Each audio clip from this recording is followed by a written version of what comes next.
나의 구주. 아멘.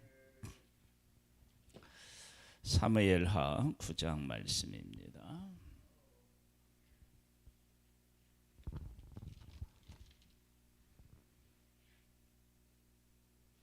사무엘하 9장 말씀을 보겠습니다.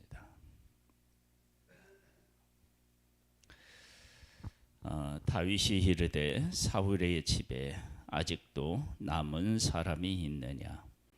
내가 요나단으로 말미암아 그 사람에게 은총을 베풀리라 하니라. 사울의 집에는 종 한 사람이 있으니 그의 이름은 시바라.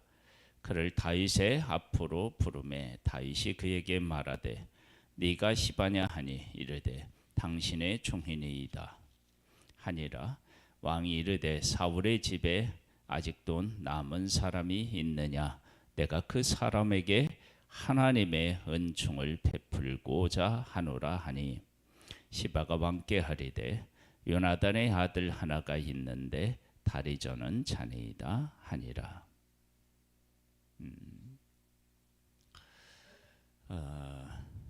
다윗의 그 삶에서 나타나는 여러 가지 그 특징들이 있지 않아요.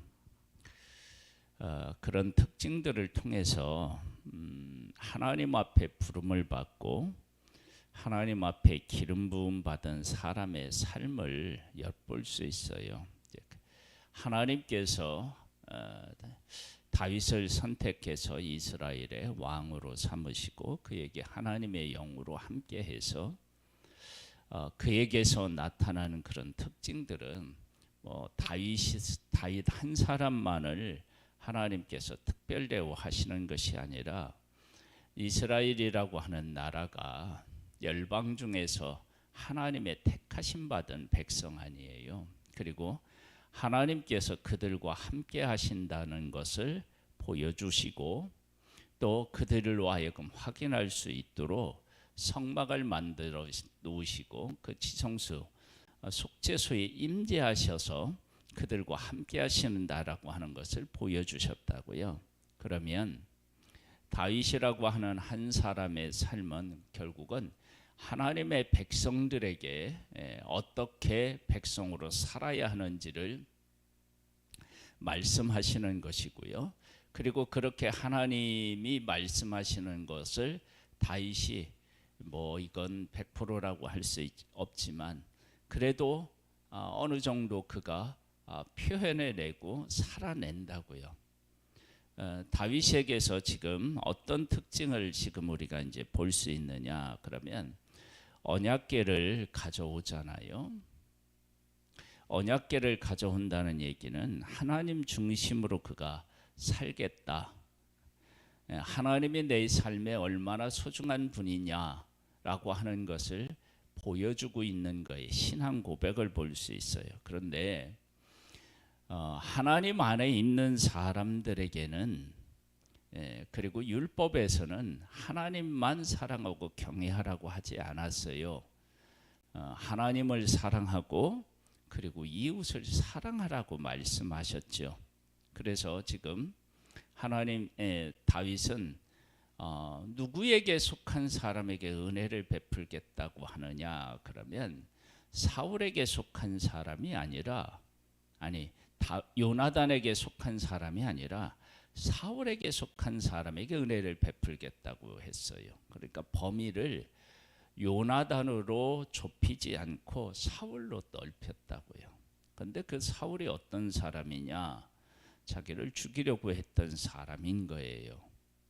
그런데 범인은 사울로 정하고 은총을 베풀 때 그 기준은 누구였느냐면 요나단이었습니다. 요나단이 자기에게 베푼 은혜와 사랑을 중심으로 해서 사울의 집에 은총을 베풀겠다라고 하는 것인데, 근데 3절 말씀에 보면요, 왕이 이르되 사울의 집에 아직도 남은 사람이 있느냐? 내가 그 사람에게 하나님의 은총을 베풀고자 하노라 하니, 하나님이 등장해요. 하나님의 은총을 베풀겠다 그렇게 이제 이야기해요. 이것은 다윗의 삶에서 그리고 하나님의 백성들에게 그리고 또 우리들에게도 우리가 어떤 일을 결정하고 실천에 옮길 때 무엇을 하나님께서 원하시는지를 이야기하고 있어요.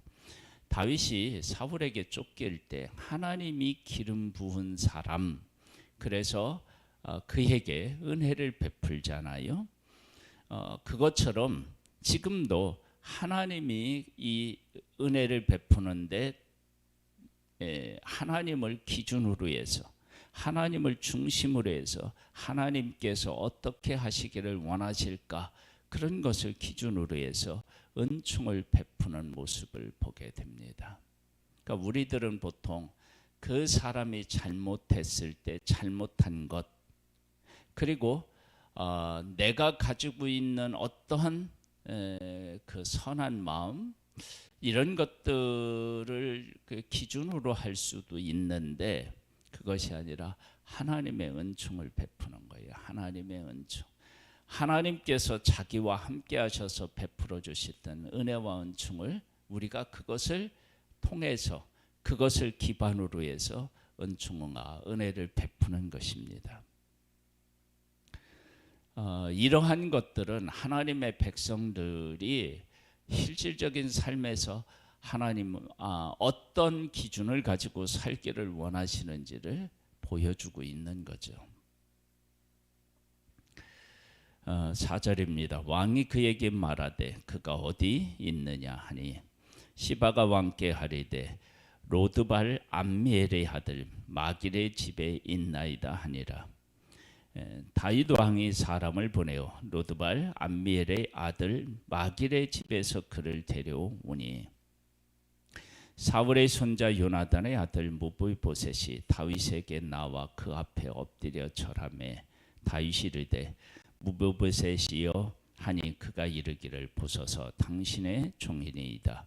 다윗이 그에게 이르되 무서워하지 말라.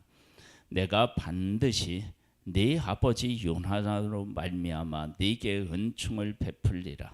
내가 네 할아버지 사울의 모든 밭을 다 네게 도로 주겠고 또 너는 항상 내 상에서 떡을 먹을지니라 하니 사울에게 속한 모든 것들을 그에게 주고 그리고 그는 그 아들들처럼 상에서 먹게 하는 그런 은혜를 베풉니다. 그가 절하여 이르되 이 종이 무엇이기에 왕께서 죽은 개 같은 나를 돌아보시나이까 하니라. 무비보셋 입장에서 봤을 때는 얼마나 이게 그 두려웠겠어요. 할아버지가 한 일은 다 아는 일인데, 그런데 그 원수로 여겨도 마땅하고 또 사울에게 속한 모든 사람을 죽여도 사람들이 크게 비난하지 않을 상황인데, 그런 상황에 놓여 있을 때 무비보셋이 다윗 앞에 섰을 때 얼마나 두렵겠어요. 그런데 그것이 아니라 속한 모든 것을 주고 그와 함께 식사하는 그런 은혜를 베푸는 모습을 보게 됩니다. 이것이 뭐냐면 하나님의 은총이라고 이야기합니다. 이런 은혜는 사실은 지금 다윗이 무비보셋에게 은혜를 베풀었고 그가 은혜를 받았지만 우리는 그거와 비교할 수 없는 은혜를 받고 있잖아요. 예수 그리스도께서 이 땅에 오셔서 내 짐을 지고 십자가에서 죽으시고 나에게 하나님의 자녀가 되는 권세를 주셨습니다. 그래서 그 이름으로 무엇이든지 구하면 받을 수 있고 예수 그리스도의 이름으로 악한 자를 명하여 물리칠 수도 있는 예수 그리스도의 이름을 우리에게 주어서 그 예수 그리스도의 이름으로 살게 하셨습니다. 할렐루야. 그가 절하여 이르되 이 종이 무엇이기에 왕께서 죽은 개 같은 나를 돌아보시나이까 하니라.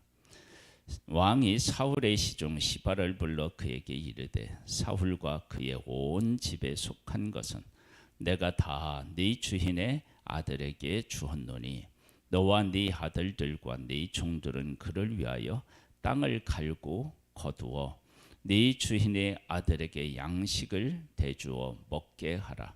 그러나 네 주인의 아들 무비보셋은 항상 내 상에서 떡을 먹으리라 하니라. 시바는 아들이 15명이요 종이 20명이라.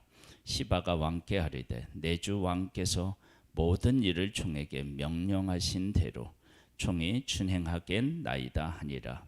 무비보셋은 왕자 중 하나처럼 왕의 상에서 먹으니라. 무비보셋에게 어린 아들 하나가 있으니 이름은 미가더라. 시바의 집에 사는 자마다 무비보셋의 종이 되니라. 무비보셋이 항상 왕의 상에서 먹으므로 예루살렘에 사니라. 그는 두 발을 다 절더라. 우리의 삶의 기준, 그것은 하나님이 나에게 어떻게 하셨느냐라고 하는 것을 항상 기준으로 해서 우리가 살아야 됩니다. 지금은 다윗 중심의 어떤 그 역사가 펼쳐지고 있지만 다윗은 목동으로 있을 때 하나님께서 그를 불러서 이스라엘 왕으로 삼으셨고 이스라엘의 왕으로 삼은 하나님께서 그가 왕이 되게 하셨고 그런 과정에서 그를 보호하셨고 그를 인도하셨고 하나님의 영으로 충만케 하셨고 그가 부족할 때마다 은혜를 더하여 주셨습니다. 그러한 자기의 삶을 돌아보면 내가 어떻게 사람들에게 대해야 할지를 보여주고 있는 거예요. 특별히 사울의 가족에게 어떻게 하느냐라고 하는 것은 대단히 중요한 일이었는데 그 다윗이 베푸는 은혜는 자기에게 은혜와 사랑을 베푼 요나단이 자기에게 한 일을 기준으로 해서 범인은 어떻게 속했느냐 사울에게 속한 사람으로 선택하게 됩니다. 범위를 그렇게 정한 거예요. 그리고 나서 하나님께서 베푸는 은총을 따라서 자기가 베풀겠다 이제 그렇게 이야기합니다.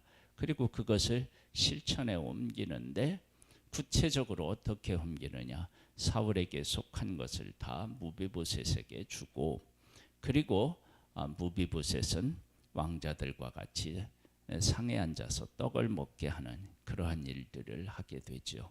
그것은 그가 사울의 왕의 그 왕에게 속한 사람으로서의 어떤 지위를 존중해 주는 모습을 보게 됩니다. 혈통을 존중해 준다고 볼 수 있죠. 그렇게 은혜를 베풀었는데 이러한 모습이 곧 우리에게도 나타나야 할 모습이고 그리고 이스라엘 백성들도 그것을 실천해야 하는 그러한 모습인 것입니다. 그래서 이 모습은 나중에 이제 어떤 것들을 하나님이 꿈꾸느냐라고 하는 것을 보면 하나님께서 사울에게 속한 사람, 다윗에게 속한 사람 그러면서 얼마나 내부적으로 갈등이 심했고 서로 죽이고 죽는 일들이 있었습니까? 그러한 일들을 치료하는 하나의 매개체, 이것이 치료되고 하나의 이스라엘이 되게 하는 일에 있어서 이것은 표본이 되겠죠.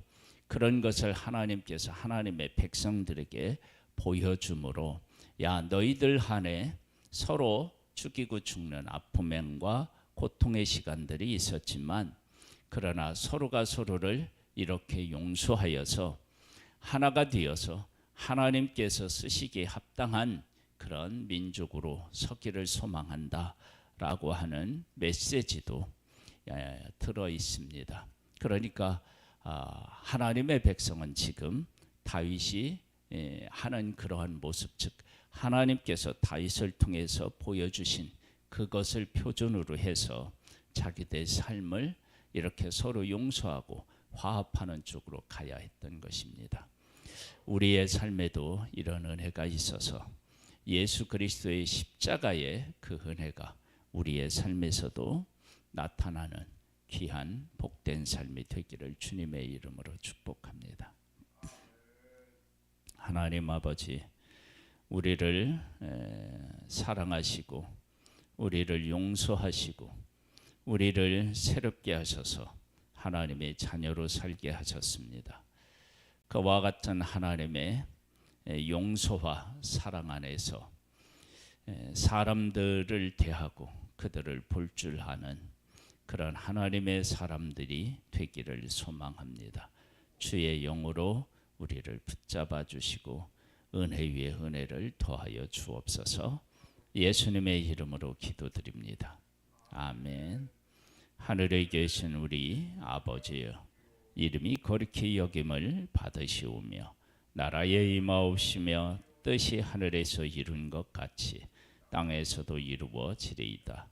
오늘날 우리에게 유할 양식을 주옵시고 우리가 우리에게 죄 지은 자를 사하여 준 것 같이 우리 죄를 사하여 주옵시고 우리를 시험에 들게 하지 마옵시고 다만 악에서 구하옵소서. 대개 나라와 권세와 영광이 아버지께 영원히 있사옵나이다. 아멘.